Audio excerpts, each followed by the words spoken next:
अच्छा देखो, मैं तुम्हें बताता हूँ, कोई नहीं, एक बार मुझे ओपन करने दो इसको, फिर बताता हूँ मैं तुम्हें। ठीक है, ध्यान से देखना। यार बड़ा परेशान हूँ मैं इसकी लोडिंग से।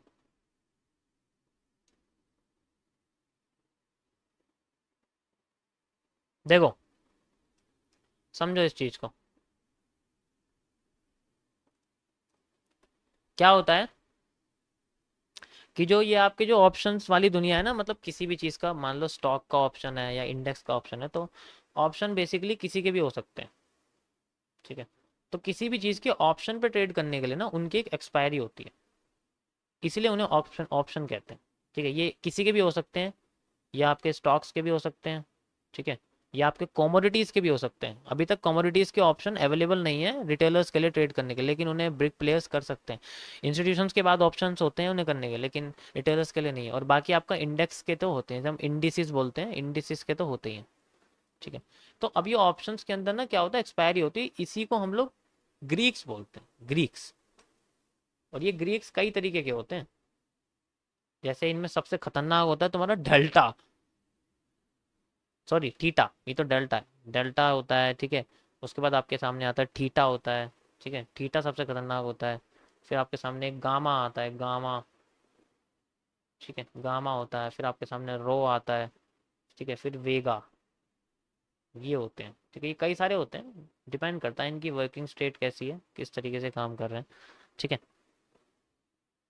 तो यहाँ पर बस ये सेंसिटिविटी वगैरह बताता है, मतलब प्राइस जो है उसमें, जो ऑप्शन का जो प्राइस है ना, वो किस तरीके से चेंज हो रहा है। वो सेंसिटिविटी एक तरह से एक ग्राफ सा बताता है अलग से, डेल्टा ग्राफ जिसे हम बोलते हैं। ठीक है, तो ये सेंसिटिविटी को बताता है किसी भी ऑप्शन के प्राइस की, सेंसिटिविटी ऑफ ऑप्शंस प्राइस। ये बस एक ग्राफ होता है, चलता है, इसे आप देख सकते हो, उसमें मिल जाएगा, आप ट्रेडिंग व्यू में इंडिकेटर लगाओगे दिख जाएगा।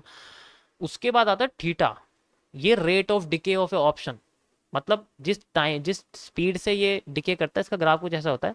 वैल्यू अगर ऑप्शन की ऐसे तो एक्सपायरी तक आते आते ऐसे हो जाती है, तो यहाँ सबसे कम हो जाती है उसकी एक्सपायरी। ठीक है, तो टाइम के साथ ये डिके होता रहता है।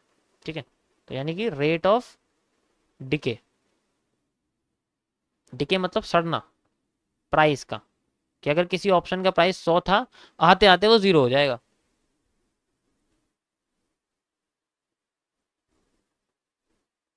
समझे, इस तरीके से। तो सबसे ज़्यादा फोकस इस पे देना पड़ता है, क्योंकि इसी का सबसे बड़ा, ऑप्शन का हर दिन 7, 25, 20 ऐसे पॉइंट नीचे गिरता रहता है अपने आप, इसलिए उसका ग्राफ अगर मान लो इंडेक्स के प्राइस में ऐसा डब्ल्यू बन रहा है ना, तो उसी ऑप्शन के प्राइस में आपको ऐसा देखने को मिलेगा, क्योंकि वो टाइम के साथ उसकी वैल्यू कम होती चली जाती है। तो अगर आप सोचो एनालिसिस करने बैठे हो इंडेक्स के चार्ट पे, आपने ऑप्शन यूज कर दिया, आपके डब्ल्यू का ब्रेकआउट हो गया, लेकिन वहां डब्ल्यू बना है टेढ़ा, तो खुद बताओ क्या वहां ट्रेड लोगे आप?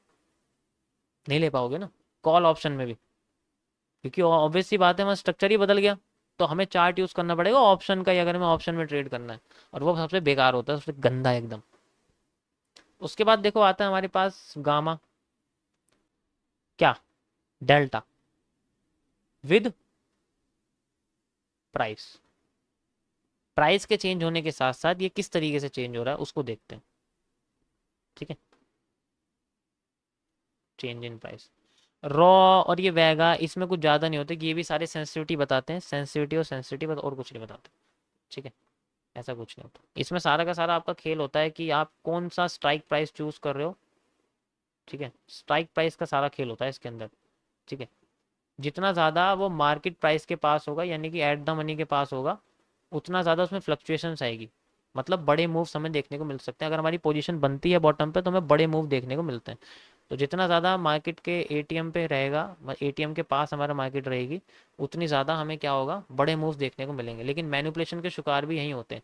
ज़्यादातर जो ओआई डेटा होता है, उनका भी सबसे ज़्यादा बाइंग सेलिंग इन्हीं जगह होती है, ऐसा कह सकते हो। लेकिन वही है कि भाई तुम चार्ट कोई सा भी ओपन कर लो, उससे क्या फर्क पड़ रहा है, तुम्हें तो अपना वो देखना पड़ेगा ना, कि उसके अंदर तुम्हें पॉसिबल अपने अच्छे खासे स्ट्रक्चर देखने को मिल रहे हैं, नहीं देखने को मिल रहे हैं। अब उल्टे सीधे देखने को मिल रहे हैं, तो तुम क्या करोगे बताओ, सॉल्व कर पाओगे? लेकिन एक चीज ध्यान रखना, इंडेक्स के चार्ट में और ऑप्शन के चार्ट में बहुत फर्क होता है। जब हम ऑप्शन ट्रेडिंग करते हैं, तो स्पेशली कभी भी ट्रेडिंग व्यू का चार्ट ओपन करना ही नहीं चाहिए। ट्रेडिंग व्यू का चार्ट तो देखना ही नहीं चाहिए भाई, क्योंकि तुम ऑप्शन स्कैल्पिंग कर रहे हो, ऑप्शन ट्रेडिंग कर रहे हो, ऑप्शन वजीर बन रहे हो। तो इसमें आपको अपने ब्रोकर के चार्ट पर ही करना पड़ेगा जो भी करोगे। ऑब्वियस सी बात है, इसका ये सोल्यूशन है, ब्रोकर के चार्ट पे करोगे, ब्रोकर में जो कैंडल बन रही होंगी आप उनको उसके बेसिस पे डिपॉजिट, उसके बेसिस पे आपको ट्रेडिंग करनी पड़ेगी, उसके बेसिस पे आपको अपना स्टॉप लॉस सेलेक्ट करना पड़ेगा। ठीक है। मान लो मैं आपसे कहता हूँ कि निफ्टी का प्राइस किसी ऑप्शन का, जैसे मान लो एक प्राइस है उसका, वो चल रहा है 220 पे ऑप्शन, ठीक है।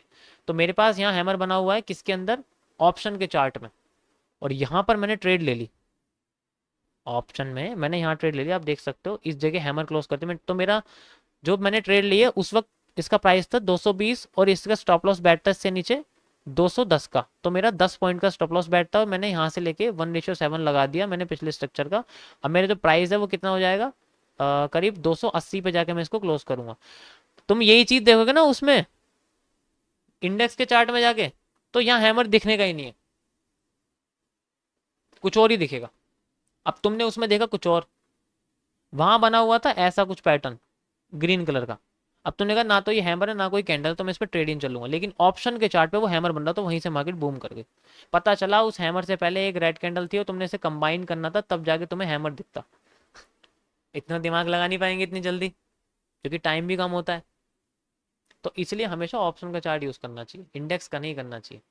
इंडेक्स का तब करना चाहिए जब टाइम फ्रेम तुम्हारा 5 मिनट से बढ़ाओ, तब करना चाहिए, और तब भी मुझे लगता है यूज नहीं होगा। तो ये थोड़ा सा तुम्हारी भाई गाइस, ये थोड़ी सी रीज़न था जो मैं आपको समझा रहा था। आई होप आपको समझ में आया होगा।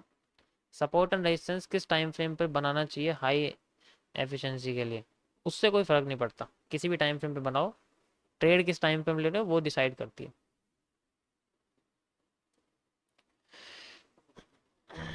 ऑप्शन के चार्ट में पता क्या चलेगा ऑप्शन अच्छा मूवमेंट देने वाला, भाई ये तो किसी को नहीं पता होता ना, उसका कोई रीज़न नहीं, बस एट द मनी वाला कॉन्सेप्ट है। बाकी देखो मैं तो बता रहा हूँ, आप प्रैक्टिस करोगे तो आपको पता लगेगा, रिसर्च करो। जितनी मैंने कर रखी है देखो मैंने उतनी बता दी, उससे ज़्यादा मैंने इंडियन मार्केट में ज़्यादा रिसर्च करनी रखी है, इसलिए मैं इतना जानता नहीं हूँ। जितना जानता हूँ मैं आपको धीरे धीरे करके बता रहा हूँ।